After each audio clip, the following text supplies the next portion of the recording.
ఒక్క నిమిషం వర్ణ గారు, మంత్రి శ్రీహరి గారు, సార్ వాకిట్ శ్రీహరి గారు లైన్ లో ఉన్నారు ప్రస్తుతం మనతో పాటు. నేను ఫోన్ లో మాట్లాడానమ్మా ఆయనతో. Okay madam, thank you. So Srihari గారు నమస్కారం. ఏం జరిగింది మహదేవప్ప మరణం విషయంలో? మీ మీద భారతీయ జనతా పార్టీ ఆరోపణలు చేస్తుంది, మీరు బెదిరించారు, కాంగ్రెస్ పార్టీ బెదిరించిందని విత్డ్రా కమ్మని, అందువల్ల గెలిచినా సరే మళ్ళీ కాంగ్రెస్లో జాయిన్ చేసుకుంటామని చెప్పారు. ఆ కారణంతోనే ఆయన సూసైడ్ చేసుకున్నారని ఆరోపిస్తున్నారు భారతీయ జనతా పార్టీ నేతలు. అన్నగారు మీ పేరు? వాకిట్ షేర్ గారు, భరత్ మాట్లాడుతున్నాను, జీ తెలుగు న్యూస్. భరత్ గారు నమస్కారం. భరత్ గారు నమస్కారం. ఇవాళ ఉదయం నుంచి చూస్తున్నాం భారతీయ జనతా వాస్తవంగా చెప్పాలంటే ఈరోజు జరిగిన ఘటన చాలా బాధాకరం. ఆ కుటుంబానికి నా ప్రగాఢ సానుభూతి తెలియజేస్తా ఉన్నా. పోతే ఏదైనా సరే ఎవరి మీద ఏదైనా అలిగేషన్ చేయాలని అనుకున్నప్పుడు దాంట్లో కొంత నిజం ఉండాలి. నేనేదో దౌర్జన్యం చేసినట్టు లేదా ఇక్కడ 32 సంవత్సరాల కింద రాజకీయాలలో ఉన్నా ఒక ఎస్టీ బిడ్డను దౌర్జన్యంగా మాట్లాడే అవసరం లేదు. ఒకటి. రెండవది, వాస్తవంగా చెప్పాలంటే వాళ్ళేదో ర్యాలీ మంచిగా అయింది అందుకోసమే మేము గెలుస్తున్నామని చెప్పేసి అంటున్నారు. ప్రజలు నిర్ణయం చేస్తారు ఎవరిని గెలిపించాలనేది. అంతకంటే ఉదయమే ర్యాలీ కాంగ్రెస్ పార్టీ అయింది, 200 మందితో ర్యాలీ చేసాం. ప్రాబ్లం ఎక్కడ వస్తుందంటే, నేనేమంటున్నా, ఇప్పుడు డిపార్ట్మెంట్ వైజ్ గా ఎస్పీ గారికి చెప్పావు, అందరికి చెప్పావు, ఇది నిర్ధారణ కానివ్వండి. కారణం ఏంటి చావుకు? సహజ మరణమా, ఎవరైనా ప్రేరేపితమా, లేకపోతే ఉరేసుకున్నాడా? ఇంకో కోణంలో ఆలోచన చేసి ఆ కారణం ఎంతటి వాడైనా సరే చట్టం ఎవరికి చుట్టం కాదు. చట్టం తన పని చేస్తుంది 100% తుదకు. దానికి వాళ్ళు చెప్పిన మాట ఏంటంటే ఊర్లో ఉన్న పెద్ద మనుషులంతా ఆయన్ని దౌర్జన్యంగా అన్నారని, కాంగ్రెస్ పార్టీ వాళ్ళు బెదిరించారని, లాస్ట్ మంత్రి బెదిరించారని. ఆయన కాంగ్రెస్ లో ఎన్నికల ముందు కాంగ్రెస్ లో జాయిన్ అయ్యాడు అన్నారు కదా భరత్ గారు. ఆయన కాంగ్రెస్ పార్టీ కార్యకర్తనే. రిజర్వేషన్ ప్రకారంగా ఆ కుటుంబంలో 3 అదే కుటుంబాలకు సంబంధించిన వాళ్ళు, దాంట్లో 2 అదే కుటుంబం నిలబడ్డారు. ప్రాబ్లం ఎక్కడంటే, ఇక్కడ అసలు ఏంటి తెలియకుండా అకారణంగా నిందేసి మాట్లాడడం వాళ్ళకి అలవాటు. అది ఇప్పుడు కొత్తగా చూడడం లేదు. నేనేమంటాను, రేపు నిజం బయట తెలిసిన తర్వాత ఈ వాతావరణాన్ని మలుచుకుందామనే ప్రయత్నం చేస్తారు తప్ప, ఆ కుటుంబం ఇప్పుడు ఇబ్బంది పోయింది, ఆ కుటుంబం చనిపోయింది, వీధిన పడ్డది, ఆ కుటుంబాన్ని ఆదుకుందామనే ఆలోచన లేకుండా ఈ విధంగా మాట్లాడుతున్నారు. నేను భరత్ గారు స్పష్టంగా చెప్తున్నా, ఒకవేళ నేను అంతకంటే ముందు ఫోన్ చేసిన ఆయనకు, లేకుంటే నోటిఫికేషన్ వచ్చినప్పటికీ ఇప్పటిదాకా నా ఫోన్ ద్వారా ఆయనకు ఒకవేళ ఫోన్ పోయి ఉంటే నేను కూడా చట్టపరంగా శిక్ష అర్హున్నే. నేనేమి చట్టానికి చుట్టం కాదు. మీ ఫోన్ నుంచి కానీ మీ వ్యక్తిగత పిఏలు ఇప్పుడు నిజాలు బయటకు వస్తున్నాయి కదా. 5-6 కారణాలు చెప్తా ఉన్నారు. ఒకటేంది, స్ట్రోక్ వచ్చిండొచ్చని, రెండోది ఉరేసుకున్నాడని, మూడోది కొంత పార్టీ ఫండ్ వస్తే ఆ పార్టీ ఫండ్ ఆయన దగ్గర చేరకుండా మధ్యవర్తులు కొంతమంది కాజేశారని, మరి నేను ఎట్లా ఎలక్షన్ గెలవాలని మనస్తాపం చెందాడని. ఏది ఏమైనప్పటికైనా కూడా నేను పూర్తి స్థాయిలో బాధ్యత తీసుకుంటా. ఆ కుటుంబాన్ని ఆదుకోవడం ఒకటి. రెండవది, నా నుంచి ఏదైనా తప్పు జరిగితే నేను కూడా శిక్షకు అర్హున్నే. చాలా పెద్ద మాట చెప్పారు. అంటే సో మీ సైడ్ నుంచి ఏమైనా తప్పు ఉంటే డెఫినెట్ గా మీరు ఎటువంటి శిక్షకైనా సిద్ధం. నేను అరుణ్ అంటున్నా కదా. ఇంతకుముందు మీ ప్రెస్ మీట్ చూశాను, చీమకు కూడా హాని తలపెట్టని వ్యక్తి ఎంక్వైరీ చేయండి భరత్ అన్న గారు. ఇన్ని 30 సంవత్సరాలు నా జీవితంలో 8 సార్లు ప్రజల మధ్య నిలబడితే ఏనాడు కూడా ఓడిపోలేదు. ప్రజల ఆశీర్వాదం పెట్టి ఈ స్థాయికి తీసుకొచ్చారు. నేను కూడా అంగీకరిస్తాను శ్రీహరి గారు, మీ మీద ఎటువంటి రిమార్క్స్ లేవు ఇంతవరకు. విన్నాను మార్నింగ్ ఈ ఇష్యూ డిస్కస్కి వచ్చినప్పుడు మీ కాంగ్రెస్ నేతలు వేరే వాళ్ళు కూడా అన్నారు, శ్రీహరి మీద ఎటువంటి రిమార్క్స్ లేవు, ఆయన ఇట్లా బెదిరింపు రాజకీయాలు చేసే వ్యక్తి కాదని. బట్ ఇప్పుడు అల్టిమేట్ గా మీ నియోజకవర్గంలో రేపు ఎన్నిక జరుగుతుండగా ఇవాళ ఇన్సిడెంట్ అయింది. చాలా ముందు వాళ్ళ భార్యనేమో మరి అది నన్ను బెదిరించారు తప్పుకోమన్నారని చెప్పి ముందు వాళ్ళ భార్య మీడియాతో మాట్లాడింది, తర్వాత మళ్ళీ ఇప్పుడు స్టేట్మెంట్ చేంజ్ చేసింది. ఒకవేళ నా సోదరిమని మా శ్రీహరన్న నన్ను జరగమన్నాడు అని చెప్తే నేను సిద్ధమేనండి దేనికైనా.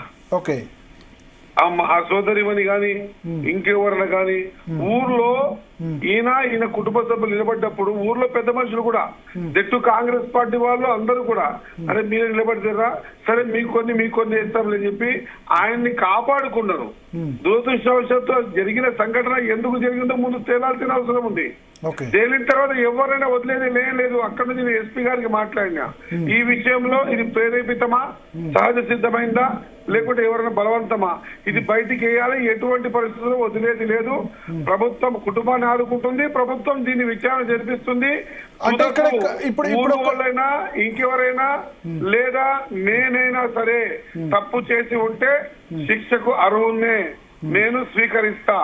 ఓకే, సో అయితే ఒక నిష్పాక్షిక విచారణ జరుగుతుందా? ఎందుకంటే అధికారంలో మీరున్నారు కాబట్టి నిష్పాక్షిక విచారణ జరగదని భారతీయ జనతా పార్టీ నేతలు అంటారు. ఇవాళ ఇది అది నేషనల్ ఇష్యూ అయింది శ్రీహరి గారు. నేను భగవంతుని నమ్ముతా. ఓకే, చట్టాన్ని నమ్ముతా, భగవంతుని నమ్ముతా. సరే చట్టంతో కొంత తప్పించుకునే ప్రయత్నం చేయొచ్చు కానీ భగవంతుని ఎప్పుడు తప్పించుకోరు. భగవంతుని దగ్గర అది గుర్తుపెట్టుకొని మనము మానవ జీవితము హిందువులం బతకాల్సిన అవసరం ఉంది. ప్రతి వాళ్ళ మతం మీద ఏదైతే గౌరవం ఉంటుందో నేను భగవంతుని నమ్ముతా. 100% నేను ఏమైనా చేసి ఉంటే నా మనస్సాక్షిగా నేను శిక్షకు అర్హున్నే. నేను నిష్పక్షపాతంగా ఇది ఎంక్వైరీ చేపిస్తా. 100% మా కుటుంబాన్ని ఆదుకుంటా. నా నుంచి ఏ అకారణం చేత లేదా మా వాళ్ళకించి కూడా ఏమైనా తప్పు జరిగితే నేను ఖచ్చితంగా ఆ తప్పుని ఎటువంటి వ్యక్తినైనా శిక్షకు గురి చేసే ప్రయత్నం చేస్తా. అంతేగాని ఈ ఇష్యూని డైవర్ట్ చేసి ఇంకోదికి తీసుకుపోయే పరిస్థితి చేయకూడదు అంట. అంటే లాస్ట్ టైం అక్కడ బీజేపీ మున్సిపల్ చైర్మన్ ఉన్నాడు, బలంగా ఉంది కాబట్టి మీరు ఎట్టి పరిస్థితుల్లో గెలవాలని ఇట్లా చేశారని వాళ్ళు అంటారు. ఇప్పుడు డీకే అరుణ వచ్చారు, రాష్ట్ర పార్టీ అధ్యక్షుడు రామచంద్రరావు వచ్చారు. నేషనల్ ఇష్యూ అయింది అది. లోక్సభలో కిషన్ రెడ్డి మాట్లాడారు, రాజ్యసభలో లక్ష్మణ్ కూడా మాట్లాడారు. ఇష్యూను ఇష్యూ అయింది ఒప్పుకుంటాను నేను. కానీ నేను చెప్తా గతంలో బీజేపీ అధికారంలో ఉంది. ఆ రోజు బీజేపీ అధికారంలో ఉన్నప్పుడు కూడా చైర్పర్సన్ కూర్చోడానికి కాంగ్రెస్ నుంచి ఇద్దరికి కౌన్సిలర్ ని వాళ్ళకు సపోర్ట్ చేస్తేనే అధికారంలో కూర్చున్నది ఒకటి. రెండవది ఏ ఊరైతే మీరు అలిగేషన్ చేస్తా ఉన్నారో, ఏ ఊరి ప్రజలు ఇబ్బంది పెట్టారని చెప్పారు, ఏ ఊరి ప్రజల ద్వారా గెలిచిన నేను ఎమ్మెల్యేగా మంత్రిగా ఇబ్బంది పెట్టానని చెప్పారు కదా, అది తప్పు. ఆ ఊర్లో మొన్న భారతీయ జనతా పార్టీకి మెజారిటీ ఓట్లు పడ్డాయి.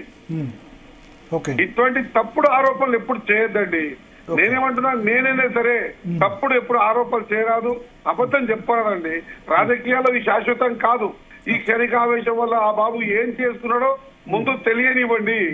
నేను ఈరోజు చెబుతా ఉన్నా, ఒక రాష్ట్ర మంత్రిగా నేను ప్రభుత్వంలో ఉన్నటువంటి మంత్రిగా చెప్తా ఉన్నా, అధికారులకు ఆదేశం కూడా చేసిన ఎటువంటి పరిస్థితుల్లో దీన్ని నిష్పక్షపాతంగా లాస్ట్ కి నా పైన చెప్తున్నా, నేను తప్పు చేసినా కూడా 100% ఉపేక్షించేది లేదు అని చెప్తా ఉన్నా. ఓకే. సో ఇప్పుడు మీరు అన్నారు మొదలు గుండెపోటు కావచ్చు లేదా ఊరు వాళ్ళందరూ వచ్చారు. ఉదయం ఏం జరిగిందంటే చెప్పారు, ఉంటే స్ట్రోక్ అని అయిండొచ్చు అన్న, మరి ఉరేసుకుంటా అంటున్నారు. లేదా మొన్న రాత్రి వరకు ఆయన ఉదయం 4 గంటలకు లేచి కొంత కార్యక్రమాలు కూడా చేశాడు. తర్వాత ఆయనకు సంబంధించిన కొంత పార్టీ సహకారం చేసినటువంటి డబ్బు ఆయనకు పూర్తిగా చేరలేదు, మధ్యవర్తులు ఏదో ఇబ్బంది పెట్టారని చెప్పారు. ఏదైనా సరే బయటపడుతుందిరా, ఇది నిజం దింపు లాంటిది, ఇది బయటకు వస్తుంది, దీన్ని ఎవరు ఆపలేరు.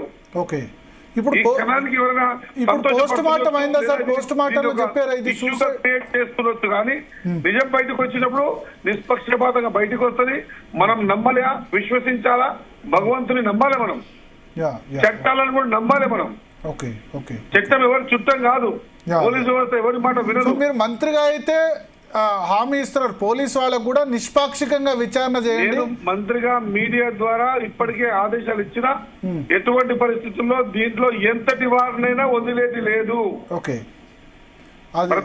ఎంతటి వారిని వదిలేది లేదన్నా. కుటుంబం మీదిలో పడిందన్నా, ఇప్పుడు ఆ కుటుంబం గురించి ఆలోచన చేయాలి. ఖచ్చితంగా ఆదుకుంటాం, ప్రభుత్వంలో ఉన్నాం. ఎందుకంటే ఈ వార్డు మెంబర్ ఎన్నిక కోసం ఆఫ్టర్ ఆల్ ఈ వార్డు డివిజన్ కోసం ఒక ప్రాణం పోవడం అయితే నచ్చట్లే. 700 ఓట్లు 800 ఓట్లు 100% అన్నా 2 నచ్చట్లేదన్నా. ఈ విషయంలో దురదృష్టం, ఆయన చనిపోవడం అనేది దురదృష్టం. ఏంది కారణం బయటకు వస్తుంది. రెండవది ఈ కారణాన్ని ఈ రోజు వాడుకొని నేషనల్ వైడ్ గా తీసుకుపోయే ప్రయత్నం చేయడం అది ఇంకా బాధాకరమనా, సహజ మరణమా, ప్రేరేపితమా ఖచ్చితంగా బయటపడుతుంది. బయటపడే రోజు ఖచ్చితంగా మీ మీడియా ద్వారా ఈ సమాచారం తెలియజేస్తామన్నా. అంటే ఇంకా పోస్ట్ మార్టం రిపోర్ట్ బయటికి రాలేదు, సహజ మరణమా లేకపోతే సూసైడ్ అన్నది కూడా తెలియదు ఇంకా అనే తెలియదు. ఇంకా పోస్ట్ మార్టానికి వాళ్ళు అదే ప్రిపేర్ చేస్తారో ఏదో మరి తెలియదా. వాళ్ళ భార్యతో మాట్లాడారా మీరు? వాళ్ళ భార్య కానీ కుటుంబ సభ్యులతో మాట్లాడారా? అలా నేను ఉదయంకించి నేను మక్తల్లో దాదాపు 30 సంవత్సరాల కించి నేను పోని పోస్ట్ మార్టం రూమ్ లేదన్నా, నేను పోని చావు లేదన్నా. మొదటిసారి బాబు చనిపోతే పోదామంటే కూడా వాతావరణాన్ని భయంకరంగా అదేదో మేమే చంపినట్టు క్రియేట్ చేసే ప్రయత్నం చేశారన్న. కాబట్టి ఆ కుటుంబాన్ని లాస్ట్ చెప్తున్నా మీడియా ద్వారా, ఆ కుటుంబాన్ని లాస్ట్ మళ్ళీ మేమే ఆదుకుంటామన్నా నిజం తెలిసిన తర్వాత.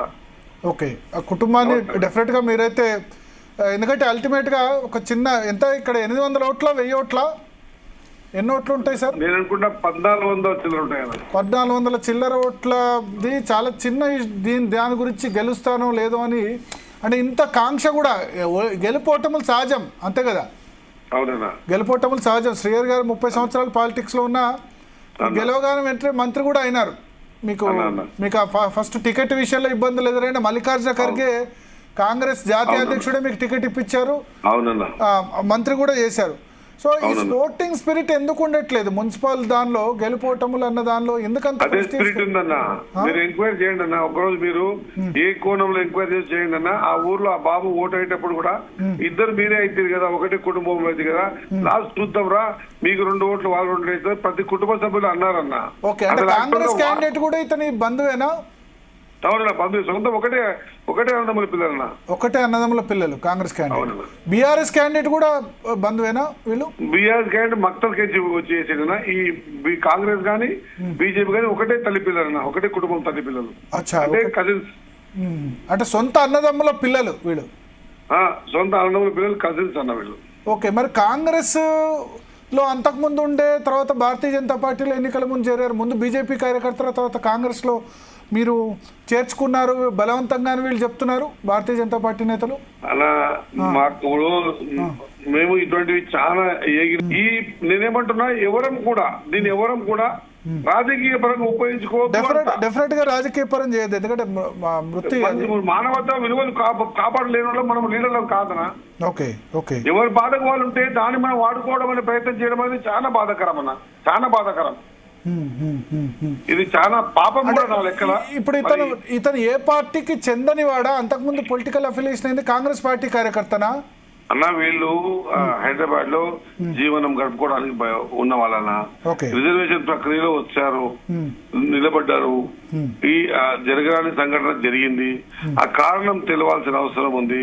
తెలిసిన తర్వాత ఆ రోజు మీడియా తన మాట్లాడుతున్నా ఇన్ని అపోహలు, ఇన్ని అబాండాలు వేస్తా ఉన్నారు కదా, ఆ రోజు వీళ్ళు సరైన జవాబు చెప్పుకోవాలా. ఖచ్చితంగా ముఖ్యమంత్రి గారి నియోజకవర్గం, నా నియోజకవర్గం, ముఖ్యమంత్రి గారి జిల్లా, ఖచ్చితంగా ఎస్టీలని కాపాడుకున్న జిల్లా, ఎస్టీల గురించి ఆలోచన చేసినటువంటి పార్టీ ఇటువంటి తప్పు చెయ్యదన్నా. మనం ఇంకా కొంత కోణంలో పార్టీలు పక్క పెట్టకుండా మనమంతా మనుషులమనా. మీరేనే కాదు, మీ అనుచరులు ఎవ్వరు కూడా విత్డ్రా కమ్మని అనలేదు, కంటెస్ట్ జరగాలి. లేదండి. ఓకే, లేదండి. అసలు రిక్వెస్ట్ కూడా లేదండి. ఖచ్చితంగా బయటకు వస్తుంది, నిజం బయటకు వస్తుంది అన్న. ఆ రోజు సమాజం ముందర తలవంచుకుని నిలబడాల్సి వస్తుంది ఈ రోజు అలాగే చేసిన వాళ్ళు. ఓకే ఓకే ఓకే ఓకే, నమస్తే భరతన. థ్యాంక్ యూ శ్రీహరి గారు. సో మొత్తం నిష్పాక్షిక విచారణ అయితే దీని మీద 100% వాళ్ళకు ఉంటది. మనం భగవంతుని విశ్వసిస్తాం, మనస్సాక్షిని విశ్వసిస్తాం. ఖచ్చితంగా భగవంతుని విశ్వసించే వ్యక్తి, మనస్సాక్షిని విశ్వసించే వ్యక్తి నిష్పక్షపాతమైనటువంటి ఖచ్చితంగా ఎంక్వైరీ చేపిద్దామన్నా. 100% ఎవరైనా దోషులు, తుదకు నేను కూడా అయినా కూడా అతిథుని కాదన్నా, నేను కూడా తప్పు చేసి శిక్షకు అర్హుని అన్న. ఓకే ఓకే, నమస్తే భరతన. Okay okay, thank you Srihari గారు. సో వాకిట్